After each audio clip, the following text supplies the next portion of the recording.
For the first time in cable television history, an NXT Premium Live event will take place on the CW. This is such a huge first for NXT that honestly, I kind of figured that they would stick to keeping the PLEs on YouTube, but nope. They decided to not do so, which means that this Sunday we might be getting a lot of commercials. Possible? Absolutely. Is it really going to happen? Most likely. But I will say that the Great American Bash is definitely a pretty stacked card because we have not one, not two, not three, but five championship matches on that will be decided. Five titles will be decided, and we will be talking about the first of five right now, as Ren Sinclair will be defending her women's speed title against Ariana Grace, who last night on NXT defeated Izzy Dame at the behest of a distraction from Shawn Spears to win the entire tournament. Now, obviously, you do have two very different contrasts of styles. For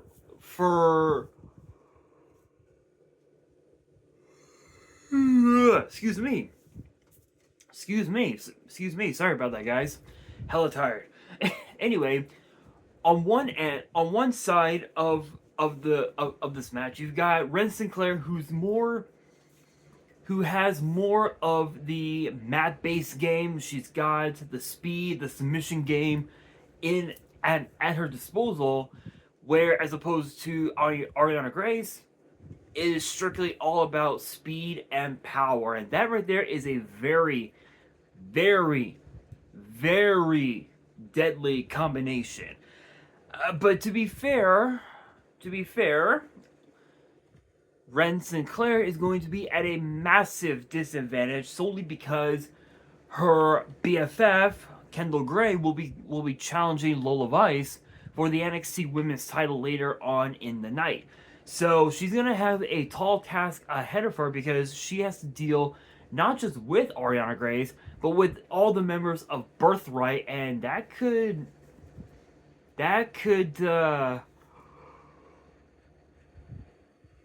excuse me, sorry about that, guys.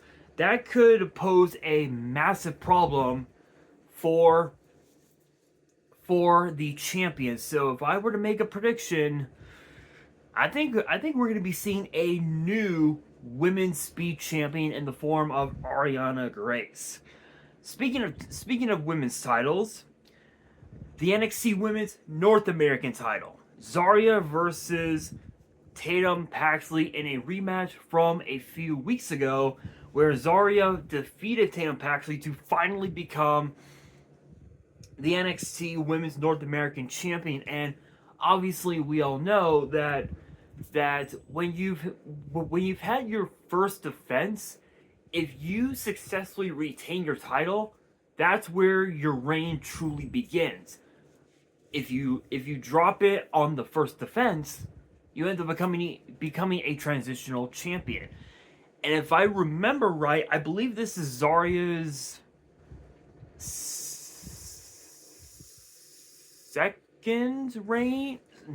second title defense, if I'm not mistaken.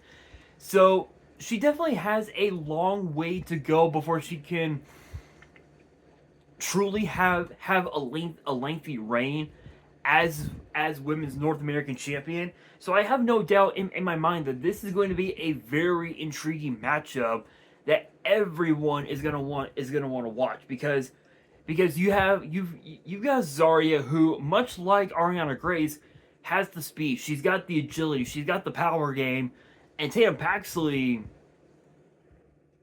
she does whatever the hell she damn well pleases. She's got the high flying ability. Obviously, we've seen her use the 450 numerous times throughout her career. We've seen her use a various amount of submissions. So there's definitely going to be, this one's definitely going to be a true instant classic, and I have no doubt in my mind that both of these women are going to tear the house down. But I think it's time for Tatum Paxley to hang up the kitty boots and move up to the main roster. And I do believe that Zarya might just be the one to pull that off. So, with that being said, and still, Zarya. Next up, Shiloh Hill versus Tristan Angels. Yeah, this is an odd one. This is an odd one. And you're probably asking yourself what I mean by that. Well, excuse me. This whole thing started within the last few weeks or so, where Tristan Angels, kept mentioning how he had won multiple male pageants in the UK, trying to call himself Mr. NXT, and then Shiloh Hill wanted to be Mr. NXT just for the hell of it. So NXT decided to hold a pageant where Shiloh Hill won the right to be called Mr. NXT, and that pissed off Tristan Angels, and we saw Tristan Angels attack Shiloh Hill and take the sash away from Shiloh, proclaiming himself as Mr. NXT, and it pretty much escalated even further last night when Tristan Angels challenged Aaron Rourke for the Evolve Championship, which Tristan Angels got distracted by Shiloh's mind games, and that cost Tristan Angels the Evolve Championship, which obviously led to this match. And not gonna lie, this one is gonna be a bit of a, I wouldn't say a buzzkill. I think this is gonna be one of those matches where it never should have been put on the card for the Bash. I feel like it should have just remained on NXT TV, but it is what it is. But I will say though, looking at this matchup, it is such a huge mismatch for Tristan Angels because of the fact that Shiloh's bigger, he's stronger, he's faster, and he's more agile than most big men. And there aren't a whole lot of big dudes in WWE that can have all those character traits, but Shiloh Hill does. So I think Shiloh Hill is probably gonna shock the world and defeat Tristan Angels.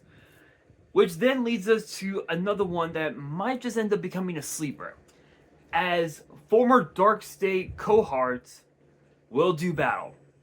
Dion Lennox and Saquon Sugars. Man, I don't even know what to say.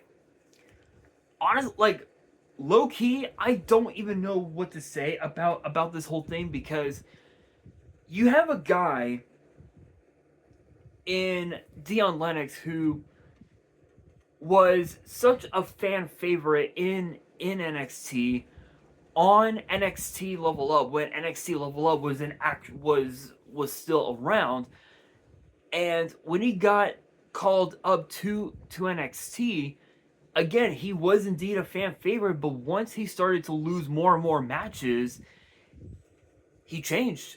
He instantly changed, and thus Dark State was born. But it was Saquon Sugars, in the eyes of a lot of fans, it was Saquon Sugars who started the group. And apparently Dion Lennox was like, no, we didn't need you. We just simply used you. And now, according to the former NXT tag team champion. Dion Lennox believes that they don't need Saquon Sugars anymore. That it's all about him, Osiris Griffin, and Cutler James. Honestly, I think Saquon Sugars going solo definitely was the smart thing to do, because we've seen what Saquon Sugars can do in a tag team match, in a 6-man tag, in an 8-man tag. We've seen what he can do in tag team matches. Now we need to see what he's capable of as a solo act, and if he is able to defeat Dion this Sunday, we could be looking at a new top star in NXT that could very may well become the next NXT North American champion, or potentially the next WWE Speed champion, or potentially the new the next NXT champion at some point, which is possible. But obviously, knowing Dion Lennox and knowing Dark State, they'll always have a trick or two up their sleeve, and that might not be a good thing for Saquon Sugars, because that could all backfire on Sugars heading into this Sunday. But obviously, Dion Lennox did say that he wanted this match to be one-on-one. No Osiris, no Cutler, just those two one-on-one. We might get it, we might not. Only time will tell. But this is going to be definitely going to be an interesting one, because they know each other so well that one could argue that it all comes down to who makes a mistake first. I think it's going to be Dion. I think it's going to be Dion Lennox that makes the mistake first, which could give Saquon the massive advantage.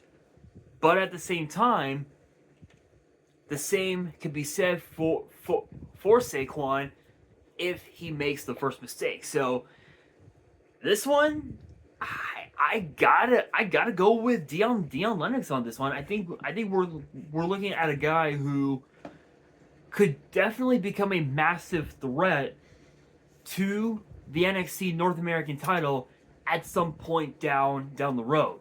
And speaking of the North American title, Miles Bourne will defend his title against his brother-in-arms, Tavion Heights, who defeated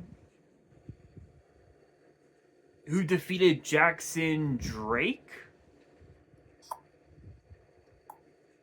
Yes, he defeated. Yes, I believe he defeated Jackson Drake to win the match, and become the number one contender to the NXT North American title. This one, much like the last match that I just talked about, this one is a battle of brothers in arms. This one, unlike Saquon and Dion Lennox, Miles and Tavion, no matter what happens in this match, they will always be brothers in arms, no matter what.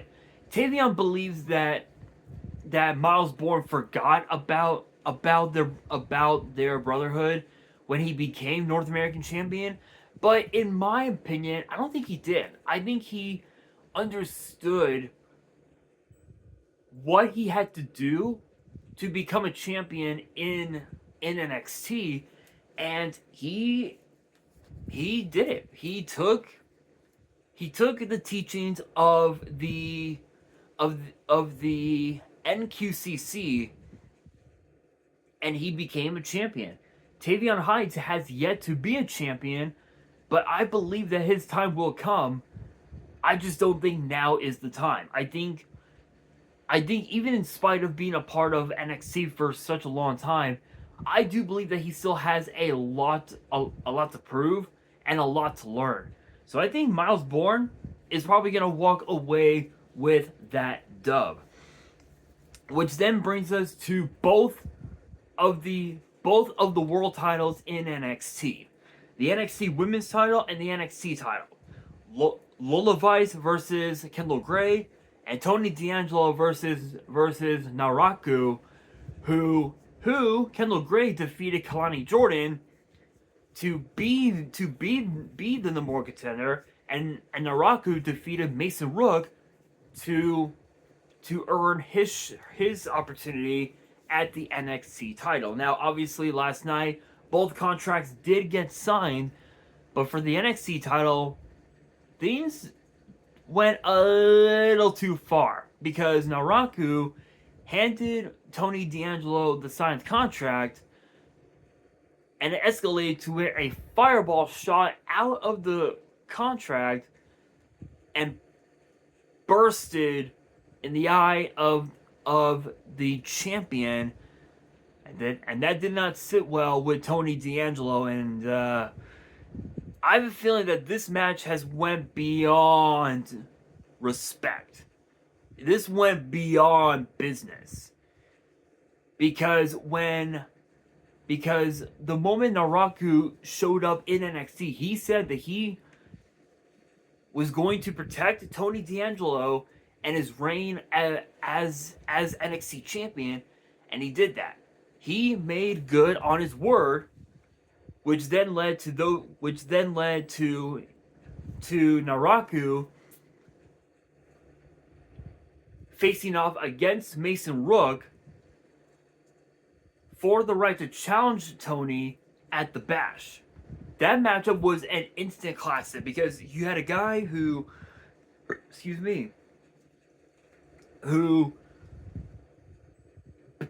after last night he brought evil to NXT, and then you had a guy you have a guy who, well, his t-shirt speaks for itself. He's big, he's bad, he'll body slam your dad, and he is Mason Rook. These two dudes beat the hell out of each other for that opportunity, and the girls did the exact same thing. Kendall Gray, Kalani Jordan, they did the exact same thing, but Kendall Gray was just one step ahead of the first ever women's North American champion, and both Naraku and Kendall picked up their victories, and now they have a massive opportunity on their hands. But let's not forget that Lola Vice has been champion since April. I want to say it's been since April, if I'm not mistaken. I actually want to check. I believe it's been since April. Let's see. Let's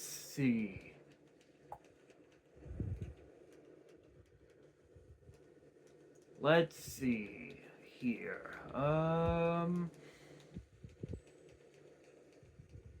Past live streams. I am actually on WWE's YouTube page right now, and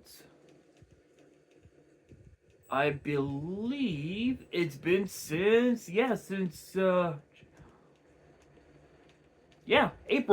So Lola Vice has been NXT Women's Champion since April, and a lot has happened since then. A lot has happened since then. She became AAA Mixed Tag Team Champion with Mr. Iguana. She's had multiple title defenses with Mr. Iguana against La Hiedra and her various tag team partners, including Joaquin Wilde, which was a very odd pick. But I don't think Lola Vice is done becoming the NXT Women's Champion, and in a way, I kind of do agree with Lola Vice. I think at some point, yes, Kendall Gray will be the NXT Women's Champion. I just don't think now is her time. Is it possible that her time could be now? Absolutely, 100%. It could be now, but she's only been a part of NXT for a few months, because if you guys remember, she was a part of NXT for a while, but once WWE Evolve first appeared last year, right around this time last year, that was where Kendall Gray truly shined and became a top star on on the purple brand. And then once she became the Evolve Women's Champion, the moment she dropped the title and went to NXT, everything started to go up Kendall, but she still has a long way to go. So I think Lola Vice walks out as champion. And as far as the NXT title goes, I don't know. I think Naraku's in the head of Tony D'Angelo, and I think in this case, we might see a new NXT champion, and I think that's what's going to happen. But if you guys think that I am wrong and you guys have a rebuttal, you can all let me know in the comments below, and that'll do it for today's video. Hopefully you guys enjoyed. If you did, make sure you guys smash that thumbs up button.